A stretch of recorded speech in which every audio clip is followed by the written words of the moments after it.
Pony Legacy 00 Prologue. My faithful student, I am writing to inform you that I may be out of commission for a short time. I have been spending what little free time I have over the last few decades on a project that I believe has the potential to revolutionize Equestria, and it's reached a delicate stage that requires my direct attention. Any letters to me will be forwarded to Princess Luna for the duration. She will be taking care of the day-to-day running of the country while I am occupied. Do not neglect your studies. I look forward to hearing your reports on the magic of friendship and sharing with you what I have been working on when I return. Princess Celestia. Twilight sighed as she placed the letter back in its file. 10 years, she thought. 10 years since she'd received the letter. 10 years since she'd heard anything from her missing mentor. 10 years since Princess Luna had summoned her. Frantic in the cool, restrained way of royalty with an image to maintain. She told me she would be working in her sub-basement office that night, and that she didn't wish to be disturbed. The younger princess led them through the lower levels of Canterlot Castle. The air grew decidedly misty and damp. It was clear to Twilight that ponies rarely came here. The pair came to a heavy oaken door, and Luna's horn glowed and the door slowly creaked open. After a day I began to worry. She hadn't shown for any meals, though I could still sense her presence within the castle. I came down to check on her, and there was no response when I called. When I entered the room, I found it as you see it now, empty. Hesitant, Twilight entered her mentor's private study and looked around, not sure what she would find. There was a desk with some neatly stacked scrolls and parchment, a cushion before it, and a bookcase along the wall filled with well-worn tomes. The walls were bare, rough-hewn stone, and Twilight realized they must be at the very foundation of the castle.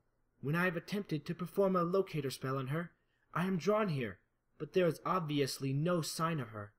The results of the spell are unusual as well.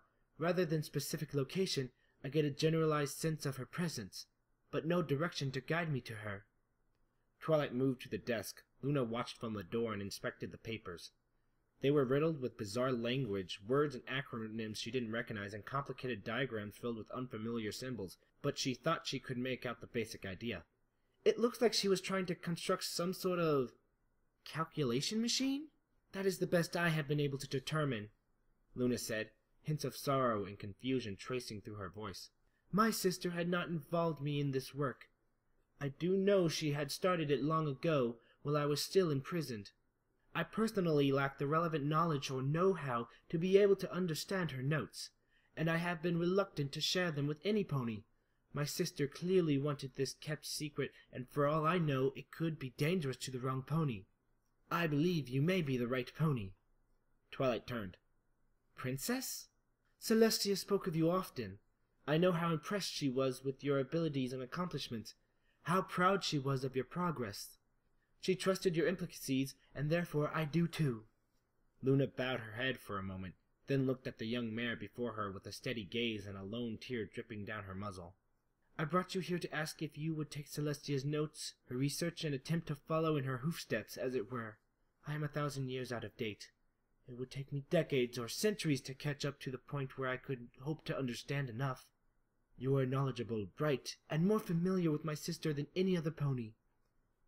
It's my hope you may be able to shed some light on where she had gone, or what has happened to her. It was Twilight's turn to bow her head, appearing lost in thought.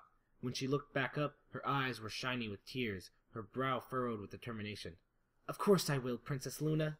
She hesitated before admitting, I don't know what I'd do without her. Luna smiled a small, sad smile. Nor do I, Twilight Sparkle. See if you can find her. 10 years. Twilight knew she was being needlessly muddled and found it hard to care. She shook her head, dropped the file back in its cabinet, and stood for the first time in hours. What time was it? In the basement of the Ponyville library, she had no way of knowing how long it had been. She idly flexed each leg, working out the kinks in her joints, before moving away from her workspace's pool of light, toward the base of the stairs in the darkness. For a time, Luna had maintained the pretense that Celestia was away on an extended diplomatic tour of major allies around the world, but she could only maintain the fiction for so long.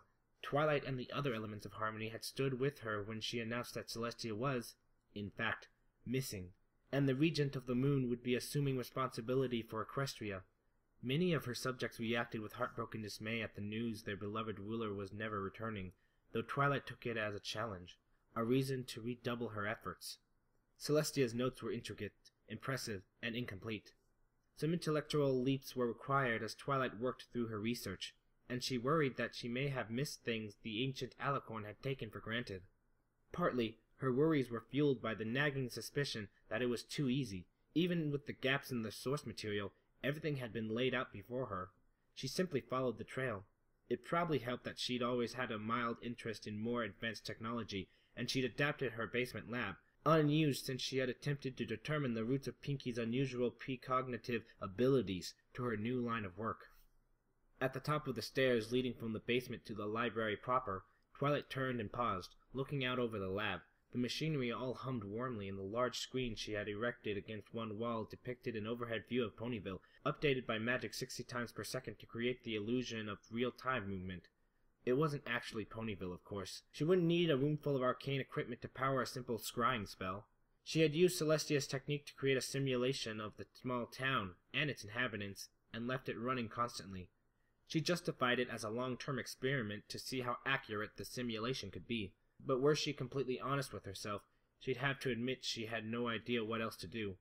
She had reached the end of Celestia's notes and been left with no obvious next step nor any useful clues as to the Alicorn's fate. Tiny pony-shaped figures moved about their business, unaware they existed only in the heart of a machine, unaware of anything at all, in fact, as they were by no means sentile, just programs following their set directives. Sometimes it made Twilight uneasy seeing her friends and neighbors move about on the screen, acting much as they would in the real world. None of their real-world counterparts had any idea this existed, of course. Twilight had taken the princess's wishes to heart and not revealed the nature of her work to anyone, even her friends. They all knew that she was doing some kind of research for Princess Luna, and that it had to do with Princess Celestia's disappearance. But she had explained that for everyone's safety, she had to keep it to herself. They had all understood and agreed to stay out of the basement, some more reluctant than others. Rainbow Dash in particular hated the idea of being left out of something so potentially awesome, though as time had passed and she'd seen it appeared to amount to nothing more than extra studying, she'd cooled down on the idea of helping out. What had she been expecting, some grand adventure to hunt down the princess? Inspecting the overviews of her simulated Ponyville, Twilight found Rainbow's simulated double lazing on a simulated cloud puff and shook her head, grinning. It's a fairly accurate simulation, all right. She turned back to the door and went into the main room of the library, her hooves clopping softly on the hardwood floor. It was clearly late. The room would be pitch black if Spike hadn't left a few candles flickering, cutting into the dimness. She moved to a window and nosed the curtain aside, looking out into the night, clear and crisp with few clouds in the starry sky. Luna's moon shone brilliantly over Ponyville, and Twilight gazed up at it, musing on how much had changed since the first time she stared sleeplessly up into the sky here. Sighing again, Twilight headed for bed, passing Spike. He'd grown quite a bit since Celestia's disappearance and now slept in a full-sized bed next to hers. She tried to move as quietly as possible, not wanting to disturb him. She had no idea when he'd gone to bed, as the prohibition against entering the basement applied to even him.